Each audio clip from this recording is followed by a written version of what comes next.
Right, sorry. One or the other. Thank you very much for joining us. I've got a few questions and then we're going to open it up to the floor, so do start thinking. No, I've got a question. No, that's tonight. I want to grab you for a movie tonight. Oh, right, there you go. Fine. Right, so the first question. The first question that's always bugged me. When you were Holly, were you standing up or sitting down? I was sitting down, so it was a really hard job. I was sitting down, I didn't move anywhere.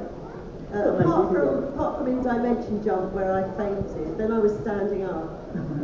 I suggested that actually, the faint, because I wasn't in the second bit. Once Ace Rimmer came onto the spaceship, I wasn't in the script after that, so I said, if I just faint, then that explains why I'm not in it. And they went, oh yeah, we could try that. So I did be faint, and they went, oh yeah, we like that.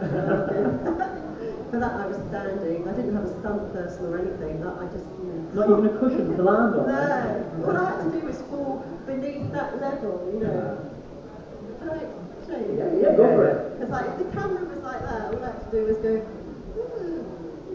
and land on a chair. So. Didn't go all out. No. It wasn't like a backflip or anything like that. So, mostly I was sitting, with the cameraman right in front. So he would be sitting as well. So sometimes he went off for a cup of tea because he got bored. Another slightly silly before we get to more serious question. Not that serious, don't worry, it's fine. You know, when your head started doing that whole, it used to move around the screen. Did you actually do that, or did they edit that in afterwards? No, I think I was doing what you were doing. Yeah, I was always trying to put things in. This is how sad we are. We sat down in my house the other day saying, what we always wanted to know, and I'm sat there, oh, she's sitting up. What's standing up? Yeah. Oh, we died. Someone died. I don't know what's happening. Yeah, give it a well, actually, no, I want to get paid at the end of the day. No. Testing. There we go. New technology just doesn't agree. I had a row with that mic earlier, that's why. The computer doesn't like technology.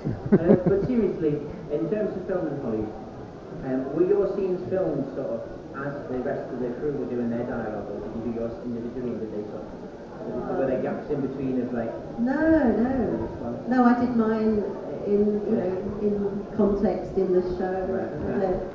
As in they have the sets and the studio audience, so it'd be a bit like this really, and then with the sets, with the bunks and the other rooms and the lab and everything, and I'd probably be sitting in the middle with a black background and my black polo neck jumper, so it was really high tech. A black Marks and Spencer's polo neck jumper, that was my costume. I was thought it was some sort of 3G effect where you cut out your head and just a polo jumper from Marks and Spencer's. Yeah, it was, yeah. I feel like Red Bull's been ruined a bit, to be honest. I'm sure it would be CGI now, but that's all it was then, the Marks and Spencer's jumper. And so then they would do the scenes, and I would watch them on a monitor, and then I would say my bit in, whenever it was meant to come through, and they would see me on the screen. Someone would feed it through something or other. Being a bit technical now, but that's what they did. Visual display unit or something, I don't know. That's the name they gave it. Yeah, I think that's what it was. Probably nowadays it would be CGI, and I'd just go there for an hour and just say all the lines from a whole series, and that would be it, and they'd pay me for an hour. But then it was 6 days a week, like them, so... Did you get the keys to jump part, or did you have to hand it back? I had to hand it back. Oh, that's it. Terrible, isn't it? Especially for Marks and Sports, a good, nice, easy spot. Yeah. For Whitehall, I had a blue polo neck jumper, because it was blue screen when I was the intelligent, slicked back Holly. Did you have to use the same jumper through all of the series, or did you buy new ones every year? There was 2 of them. There's 2 of them. One in the wash, one I was wearing. So, being a stand-up comic, were you allowed to kind of ad-lib at times, or did you have to stick strict to the script? You could suggest things during, like, say, the first read-through or something like that. And the 2 writers would walk all the way around an area like this size, pacing and nodding to each other, going, I don't know, what do you think? And then Doug and Ayla would come back and go, yeah, no. So they didn't do. But they did, like I say, they did do a couple of my physical ideas just to explain things, like, you know, like I say, the fame, just to explain why I wasn't on in the rest of that episode, and in Whitehall as well, where the cat says that she can't count to 3 without banging her head against the screen. And I said, I've never banged my head against the screen, so maybe I should bang my head against the screen before he says that. So they go, well, how would we do that? So I just went, and then they filmed it and went, oh yeah, that works. Is there been any lines in the past that have been like your favourite that you can kind of remember? I don't know, I suppose, I don't know really. This is not a drill. This is a drill. That's my own special effect there. Not CGI, doing or anything like that? No, no. I have a little book here that I take around to remember my lines. Because I do it. She's not lying, actually. No, I do it like an exam, like an A-level or something. You kind of go, it probably is. I could probably get an A-level in Red Dwarf Media Studies. I just kind of go, oh, what did I say in that one? I don't know. Some of them, I think probably Norman's lines were funnier, to be honest. What if I tried like hiding my head like this and try reading Polly? Trying to find something which is kid-friendly. My God, how much did you have to read? Oh no, it's just me, it's just my revision. Hello, I'm Hilly! Oh yeah! I don't think I'm getting a part of Red Dwarf anytime soon, to be honest. Sorry, we're just If anyone else has got a excluding the favourite, audience. I'm totally kicking out here, by the way. So if anyone else has got a favourite line, I'll gladly say it. I just can't. This is not a daffodil. Oh, what's that one about my Wurlitzer words or something or other? Something about grit. The thing about grit is it's black. And the thing about space... Is it black? I think it is, yeah, now you come to mention it. I think it is. Yeah. What about black holes? They're black. What about your jumper? Oh, it's black. I haven't been wearing black because I used to wear a black polo jumper for conventions, and someone said, oh, we would recognise you, you don't have to wear a black polo jumper. So then I've been wearing pinks and mauves and blues, but stay all black. Brilliant. So, Because I thought it might be cold up here. it's not bad. But it's not. Even I haven't been wearing a coat, and I'm a southerner. Not bad. Before we open the questions from the floor, we had a little read up on you and how you got started with your first stand-up speech. It was an open mic night, if this is right. Tell me if I'm wrong here. You'd had a little bit to drink. What I've read, you had a little bit of some comfort. It was an open mic night, and you got up and you just started doing a riff on stage about your life as a secretary. Is that right? And it managed to score you your first. Yeah, my first gig. Yeah, I wasn't intending to do it. Yeah. I was a secretarial temp. Yeah. Yeah, like you say, I went to this comedy club and they said if anyone wants to get up and do something, they can. So had you done anything before then? That'd be a good I'd done a few evening classes, drama evening classes, but they were just for fun really, just to get over being a temp. You just threw yourself in a deep end. Yeah. It just shows you how... And two blokes in Bermuda shorts and Hawaiian shirts gave me a gig. And then, but I was terrified for that one, because I thought, oh my God, what am I meant to do now? Because it was just spontaneous. You not have some comfort. Yeah. Don't drink it now, just in case. I haven't been in rehab or anything. I'm fine. Right, ladies and gentlemen, do we have it straight up there at the front? You put your hands nice and Yeah, hands nice and high, not Thank you. see it. Would you like some toast? Nothing bready. It's You know, I say that sometimes at conventions. People come up like the organisers and say, do you want some lunch? And I often go, nothing bready, and I mean it, and they just think I'm doing the lines. Steve, so what's your favourite episode which you did? I don't know, I think probably Dimension Jump. I quite enjoyed having Ace Rimmer around. Better than the normal Rimmer. Yeah, I'd probably Dimension Jump. Smoke me a kibble, I'll be back for breakfast. Yeah. I didn't get that. I know I'm like... I didn't, because I don't do any cooking. I didn't know what he meant, smoke a kipper. I thought he meant like that. I went, I don't get that line. Those kippers stunk the studio out because they were hanging up, at the end for them to cover him. They were hanging up by the lights, and they just stunk the whole studio out. Hi. Out of the four dwarfers, who do you think was the most attractive? You don't have to answer that one in a lawsuit. Which one was the most attractive? Oh, blimey. Hard to tell, isn't it? Depends how much you've drunk. Ace Rimmer, I think. Okay, I'm going to kill myself if I didn't, I would, forgive myself if I didn't ask this, but given that God is infinite, and that the universe is also infinite, would you like to team in ham and cheese bread? No, I wouldn't. I'm not sure what my answer was to that. Probably nothing bready again, was it? No, I don't want any toast. Well, slightly currently too. Hey, you're a waffle man.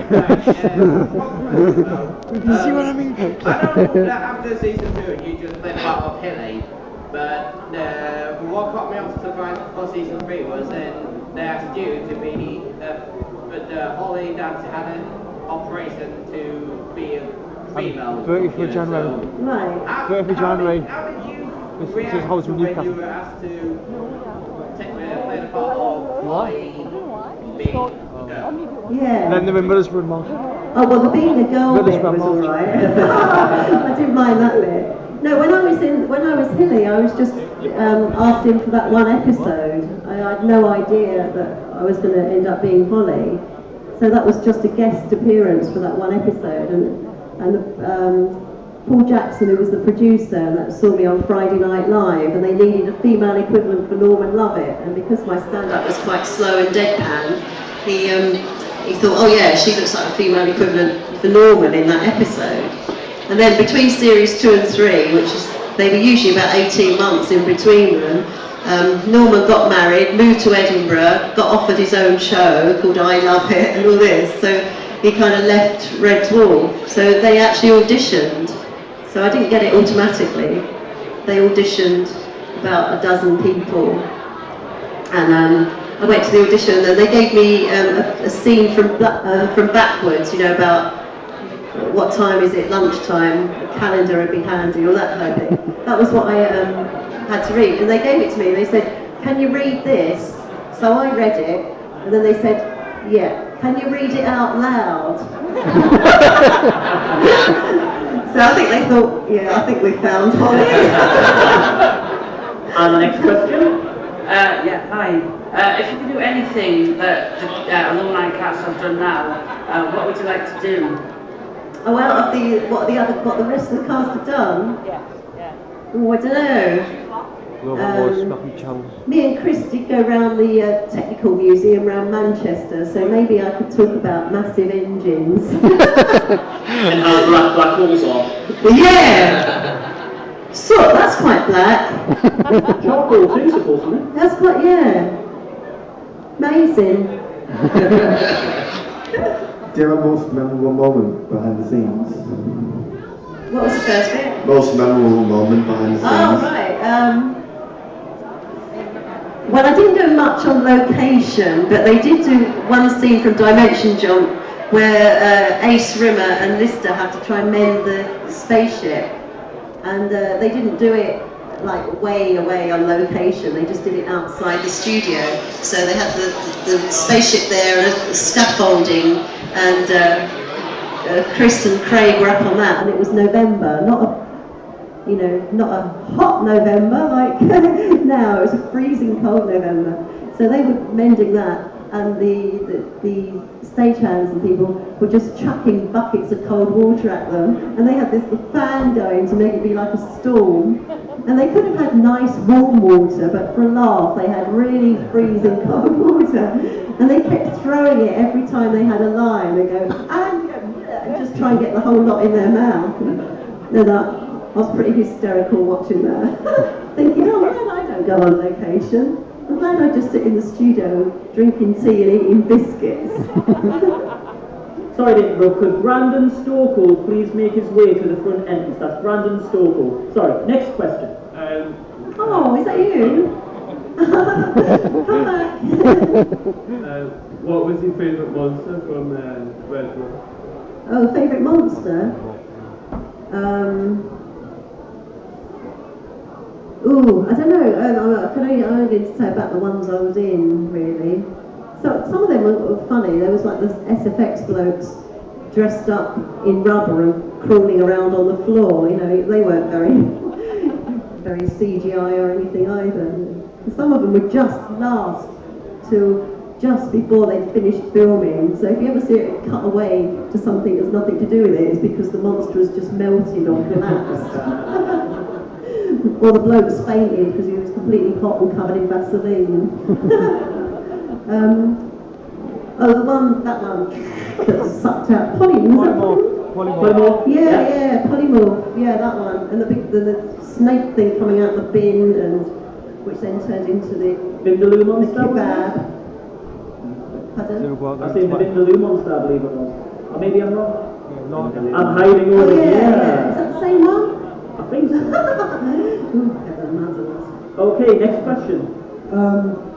Having worked with Chris Barry on Red Dwarf and Bob Monkhouse on Celebrity Squares, who do you prefer and who do you think would win in a fight? There's no badgers or otters involved in that then or anything. No, it's just between Rimmer and Bob Monkhouse. I suppose you could presume someone could get some special abilities, but I'll leave that up to you. Yeah. I think it might be Bob Monkhouse. Yeah. I'm only saying because, yeah, I think for Rimmer to get through all that tan and charm and smile, I think you just like your hands would fall off. So I think it'd be Rimmer. Would you say it was cold outside? It is. No kind of atmosphere. Are you all alone? More or less. It has to be done, guys. It has to be done. I recognise what you were saying. That would have been embarrassing. Is there any more questions for Any more questions for Hattie? Hattie, do you have a question for yourself? I love putting people on the spot. We do have a question, we do. It's to regard, what did you think about the US pilot of Red Dwarf? Oh yeah, I did see it, yeah. Did you see it and what did you think about it? Well, do you know what, it got so slagged off that when I saw it, I thought, it's not as bad as I thought it was going to be. I thought it was interesting for itself. Yeah, well, I mean, Robert knew he was going to be in that when we was filming Series 5, but none of us knew, so we had to keep it secret, which is a bit horrible for him. But it helped his role for Crichton, because Crichton always feels guilty, and Robert felt really guilty that he knew it was going to be an American pilot, and we weren't. So, I wasn't keen on Holly, I have to say. Jane Leeds, Daphne from Frasier was Holly in the American one. And I thought, blimey, she's English, I can do that. She only pretends to be American. No, so they couldn't understand Lister being a bum, could they? So they had him, they had him as a college, a kid who didn't want to go to college. So so everything else was sort of like suntanned and big teeth about him. We much prefer the UK show though, don't we? I was thinking we should have a little sing-along to the Red Dwarf theme, I don't know why. I've just always wanted to do that with a big crowd. Are you up for it? Yeah! Are you ready? Yeah! Yes, forget it.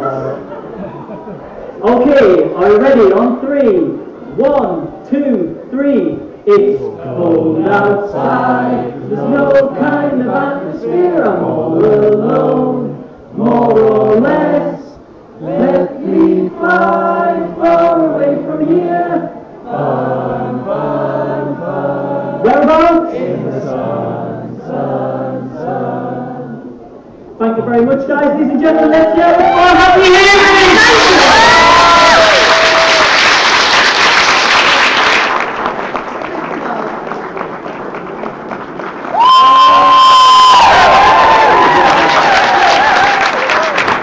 Thank you very much, Hattie.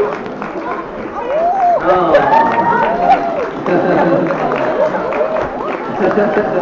I apologise for the singing, I know I'm not in tune. And Hattie, I'll see you on the dance floor tonight. Yeah, Hattie's going to be dancing. We'll even have to get the Red Wolf song on.